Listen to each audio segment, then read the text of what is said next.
ಆತ್ಮೀಯರೇ, ಇವತ್ತಿನ ದಿನದಲ್ಲಿ ನಮ್ಮ ರೈತರು ಪ್ರತಿ ವರ್ಷ ಬೆಳೆ ಪರಿಹಾರ ಮತ್ತು ಹಾಗೂ ಬೆಳೆ ವಿಮೆ ಸಲುವಾಗಿ ಪ್ರತಿ ವರ್ಷ ಎಲ್ಲ ರೈತರು ತಪ್ಪದೇ ಅವರ ಒಂದು ಏನು ಒಣಬೇಸಾಯ ಆಗಲಿ ನೀರಾವರಿ ಆಗಲಿ ಆ ಬೆಳೆಗಳ ವಿಮೆಯನ್ನು ಪ್ರತಿ ವರ್ಷ ತಪ್ಪದೇ ತುಂಬುತ್ತಾರೆ.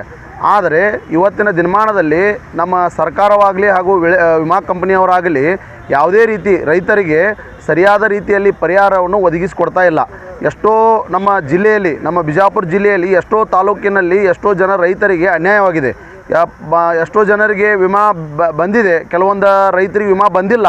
ಅದನ್ನು ಕೇಳಕ್ಕೆ ಹೋದ್ರೆ ರೈತರು ಆಫೀಸಲ್ಲಿ ಹೋಗಿ ಕೇಳಕ್ಕೆ ಹೋದ್ರೆ ಆಫೀಸರ್ಗಳು ಕೃಷಿ ಇಲಾಖೆ ಆಗಲಿ ತೋಟಗಾರಿಕೆ ಇಲಾಖೆ ಆಗಲಿ ಕೇಳಕ್ಕೆ ಹೋದ್ರೆ ಅದಕ್ಕೊಂದು ಸಬೂಬು ಹೇಳಿ ಇಲ್ಲ ಬರ್ತೈತಿ ಮುಂದಿನ ದಿನಮಾಲ್ ಬರ್ತೈತಿ, ಅಲ್ಲಿ ಹೆಲ್ಡಪ್ ಆಗೈತಿ ಇಲ್ಲಿ ಹೆಲ್ಡಪ್ ಆಗೈತಿ ಅಂತ ಹೇಳಿ ಕಳಿಸ್ತಾರೆ. ಆದರೆ ಈ ರೀತಿ ಯಾವುದೇ ರೀತಿ ಸಬೂಬು ಹೇಳಬಾರ್ದು. ಆದರೆ ರೈತರು ಎಷ್ಟು ಒಂದು ವರ್ಷದ ಮಟ್ಟಿಗೆ ಅವರು ನಾವು ಬೆಳೆ ಬರಲಿ ಅಂತಂದು ಕಾಯ್ಕೋತ ಕೂತು ಅದ್ರ ಮೇಲೆ ಜೀವನ ನಡೆಸ್ತಿರ್ತಾರೆ. ಆದರೆ ಈ ಸರ್ಕಾರಿ ಅಧಿಕಾರಿಗಳು ಹೆಂಗೆ ನೀವು ತಿಂಗಳ ಪಗಾರ ಬರ್ತೈತಿ, ನಿಮ್ಮ ಜೀವನ ನಡಿತೈತಿ. ಆದ್ರೆ ಬೆಳೆ ವಿಮಾ ಈ ಬೆಳೆ ಹಾನಿ ಆದಾಗ ಬೆಳೆ ವಿಮಾ ಬತ್ತಂದ್ರೆ ಅವ್ರ ಜೀವನ ಸಾಗಿಸ್ಬೇಕಾದ್ರೆ ಆ ಬೆಳೆ ವಿಮಾ ಮ್ಯಾಗರೆ ಸಾಗಣೆ ಮಾಡ್ತಾರೆ. ಅದಕ್ಕೆ ನೀವು ಇಂಥ ದಿನಮಾನದಲ್ಲಿ ಇವತ್ತು ದ್ರಾಕ್ಷಿ ಆಗಲಿ, ತೊಗರಿ ಆಗಲಿ, ಉಳ್ಳಾಗಡ್ಡಿ ಆಗಲಿ, ಮೆಕ್ಕೆಜೋಳ ಆಗಲಿ ಎಲ್ಲ ಬೆಳೆ ಪರಿಹಾರಕ್ಕೆ ನೀವು ಹೆಂಗೆ ಸರಳ ರೀತಿಯಿಂದ ಇವತ್ತು ಕೇಂದ್ರ ಸರ್ಕಾರ ಆಗಲಿ ರಾಜ್ಯ ಸರ್ಕಾರ ಆಗಲಿ ಬೆಳೆ ವಿಮಾ ಹೆಂಗೆ ನೀವು ತುಂಬಿಸ್ಕೋತೀರಿ, ಅದೇ ರೀತಿಯಿಂದ ನಿಯತ್ತಾಗಿ ರೈತರಿಗೆ ಬೆಳೆ ವಿಮಾನವನ್ನು ನೀವು ಇವತ್ತಿನ ದಿನಮಾನದಲ್ಲಿ ಬಿಡುಗಡೆ ಮಾಡಬೇಕು. ನೀವು ಈ ರೀತಿ ಬೇಜವಾಬ್ದಾರಿಯಾಗಿ ರೈತರಿಗೆ ಸಬೂಬುಗಳನ್ನು ಹೇಳ್ಕೊತ ಹೋದ್ರೆ ಮುಂದಿನ ದಿನಮಾನದಲ್ಲಿ ನಾವೇನೈತಿ ಎಲ್ಲ ರೈತರು ಒಕ್ಕೂಟ ಕೂಡಿ ಒಂದು ದೊಡ್ಡ ಪ್ರಮಾಣದಲ್ಲಿ ಈ ಬೆಳೆ ವಿಮಾ ಸಲುವಾಗಿ ಒಂದು ದೊಡ್ಡ ಹೋರಾಟ ಮಾಡ್ಬೇಕಾಗೈತಿ. ಈ ಬೆಳೆ ವಿಮಾದಾಗ ದೊಡ್ಡ ಒಂದು ಹಗರಣ ನಡೆದೈತಿ. ಯಾಕಂದ್ರೆ ನೀವು ಬರೀ ತುಂಬಿಸ್ಕೋತೀರಿ, ಒಳ್ಳೆ ಕೊಡಾಕ್ತಾ ಇರಲ್ಲ. ಅದು ತುಂಬಿಸ್ಕೊಳಕ್ಕೆ ನೀವು ಎಷ್ಟು ಸರಳ ರೀತಿಯಿಂದ ನೀವು ತುಂಬಿಸ್ಕೋತೀರಿ, ಯಾಕೆ ನೀವು ಅದನ್ನು ಬಿಡುಗಡೆ ಮಾಡೋಕ್ತಾ ಇರಲ್ಲ? ಅದಕ್ಕೆ ನೀವು ಈ ದಿನಮಾನದಲ್ಲಿ ರೈತರಿಗೆ ನೀವು ಅನ್ಯಾಯ ಮಾಡಬಾರ್ದು.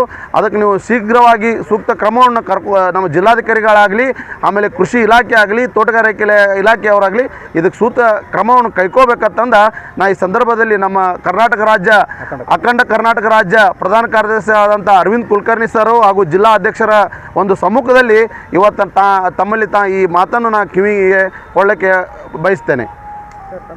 ಬಸವರಾಜ್ ಸಿದ್ದಾಪುರ, ಮುಳವಾಡ.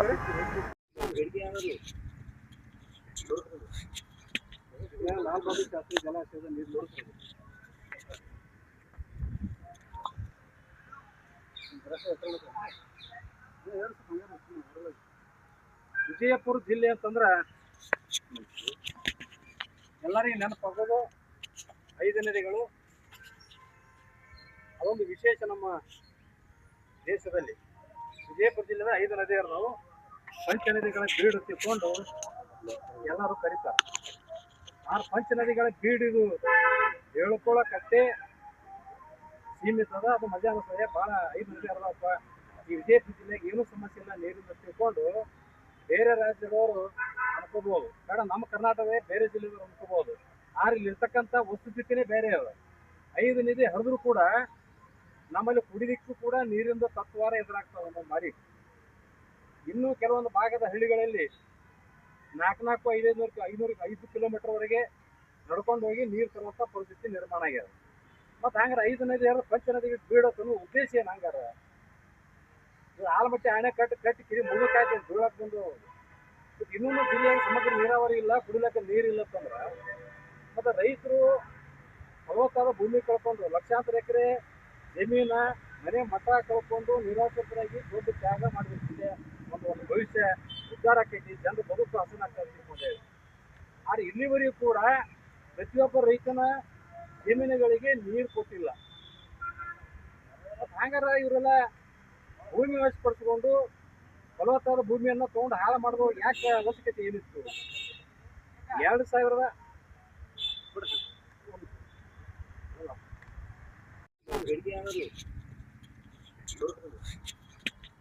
ಲಾಲ್ಬಾಬು ಶಾಸ್ತ್ರಿ ಜಲಾಶಯದ ನೀರು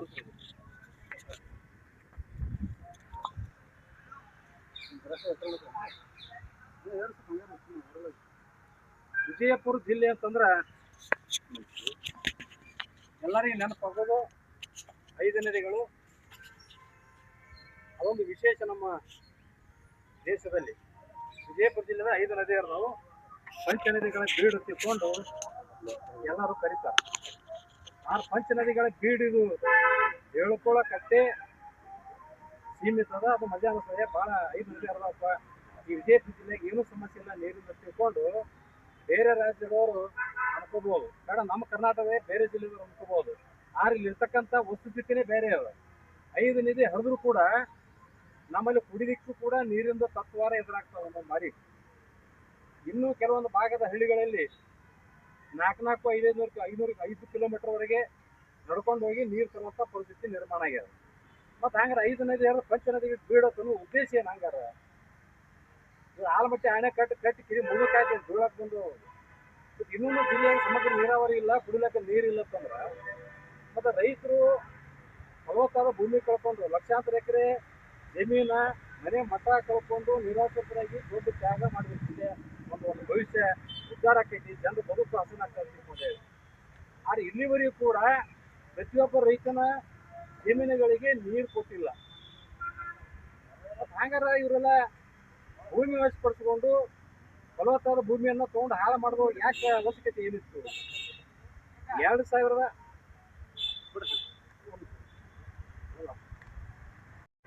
ಇವತ್ತಿನ ದಿನ ರಾಜ್ಯದಲ್ಲಿ ರೈತರ ಸಮಸ್ಯೆಗಳು ಹಲವಾರು ಇದ್ದಾವೆ.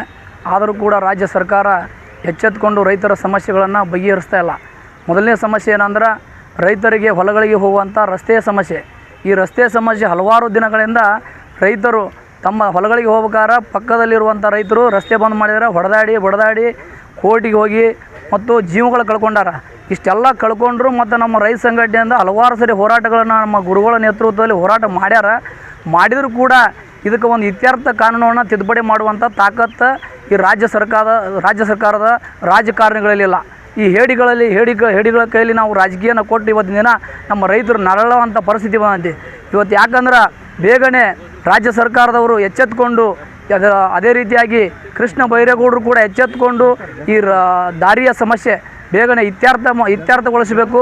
ಇತ್ಯರ್ಥಗೊಳಿಸದೆ ಹೋದರೆ ಮುಂದಿನ ದಿನಮಾನಗಳಲ್ಲಿ ನಮ್ಮ ರೈತ ಸಂಘಟನೆಯಿಂದ ಉಗ್ರವಾದ ಹೋರಾಟ ಮಾಡಬೇಕಾಗುತ್ತಾ. ಮತ್ತು ಇನ್ನೊಂದು ಏನಂದ್ರೆ FID ಮಾಡಿದಂಥ ರೈತರಿಗೆ ಮಾತ್ರ ಗೊಬ್ಬರವನ್ನು ಕೊಡಬೇಕಂತೇಳಿ ರಾಜ್ಯ ಸರ್ಕಾರ ಆದೇಶ ಮಾಡೈತಿ. ದಯವಿಟ್ಟು FID ಮಾಡಿದಂಥ ರೈತರಿಗೆ ಕೊಡ್ತೀರಿ, ಇನ್ನು ಉಳಿದಂಥ ರೈತರು ಏನು ಮಾಡಬೇಕು? ಯಾಕಂದ್ರೆ ಒಬ್ಬ ರೈತರಿಗೆ ಇಷ್ಟೇ ಅಂತ ನಿಗದಿ ಪಡಿಸೋಕೆ ಹೋಗ್ಬೇಡ್ರಿ. ರೈತರು ಹೊಲಗಳಲ್ಲಿ ಒಂದು ಎಕರೆಕ್ಕೆ 2 ಪ್ಯಾಕೆಟ್ನೂ ಹಾಕ್ಬೋದು, 3 ಪ್ಯಾಕೆಟ್ನೂ ಹಾಕ್ಬೋದು. ಒಬ್ಬ ರೈತರು ತಮಗೆ ಎಷ್ಟು ತಾಕತ್ತಿದೆ ಅಷ್ಟು ಗೊಬ್ಬರವನ್ನು ಹಾಕ್ತಾರೆ. ಅಂಥ ಸಮಯದಲ್ಲಿ ನೀವು ನಿಗದಿ ಪಡಿಸಿದ್ರಿ ಅಂದ್ರೆ ಆ ರೈತರಿಗೆ ಭಾಳ ಅನಾನುಕೂಲ ಆಕೈತಿ. ಮುಂದೆ ಬೆಳೆಯುವಂಥ ಬೆಳೆಗಳಿಗೂ ಕೂಡ ಅನಾನುಕೂಲ ಆಕೈತಿ. ಅದಕ್ಕೆ ಇದೊಂದು ಕಾನೂನನ್ನು ಹಿಂಪಡ್ಕೋಬೇಕು ನಮ್ಮ ರಾಜ್ಯ ಸರ್ಕಾರ FIDಯನ್ನು. ಯಾಕಂದ್ರೆ ರೈತರು ಕಳ್ಳರಲ್ಲ. ಇವತ್ತಿನ ದಿನ ನಮ್ಮ ರೈತರು ಗೊಬ್ಬರವನ್ನು ಹೆಚ್ಚಿಗೆ ತೆಗೆದುಕೊಂಡು ಹೋಗಿ ಬೇರೆ ಕಡೆ ಏನಾದ್ರು ಮಾರಾಟ ಮಾಡ್ತಾರನ? ಇಲ್ಲ. ಅದಕ್ಕೆ ನೀವು ನಮ್ಮ ರೈತರಿಗೆ ಎಷ್ಟು ಸಾಕನ್ನಷ್ಟು ಗೊಬ್ಬರವನ್ನು ವಿತರಣೆ ಮಾಡುವಂಥ ಕಾಯ್ದೆಯನ್ನು ಜಾರಿಗೆ ತರಬೇಕು. ಇವೆಲ್ಲ ಕಾಯ್ದೆಗಳನ್ನ ರದ್ದು ಮಾಡ್ಬೇಕಂತೇಳಿ ನಾವು ರಾಜ್ಯ ಸರ್ಕಾರಕ್ಕೆ ವಿನಂತಿ ಮಾಡ್ತಾಯಿದ್ದೀನಿ. ಮತ್ತು ಇದೇ ರೀತಿ ಏನಾರು ಮುಂದುವರಿಸಿದ್ರಿ ಅಂದ್ರೆ ಮುಂದಿನ ದಿನಮಾನಗಳಲ್ಲಿ ನಮ್ಮ ರೈತ ಸಂಘಟನೆಯಿಂದ ಉಗ್ರವಾದ ಹೋರಾಟಗಳನ್ನು ಮಾಡಬೇಕಾಗತ್ತೆ ಅಂತೇಳಿ ಎಚ್ಚರಿಕೆಯನ್ನು ಕೊಡ್ತಾ ಇದ್ದೀನಿ ರಾಜ್ಯ ಸರ್ಕಾರಕ್ಕೆ. ನನ್ನ ಹೆಸರು ಉಮೇಶ್ ವಾಲಿಕಾರ್, ಅಖಂಡ ಕರ್ನಾಟಕ ರೈತ ಸಂಘ ಜಿಲ್ಲೆ ಅಧ್ಯಕ್ಷರು.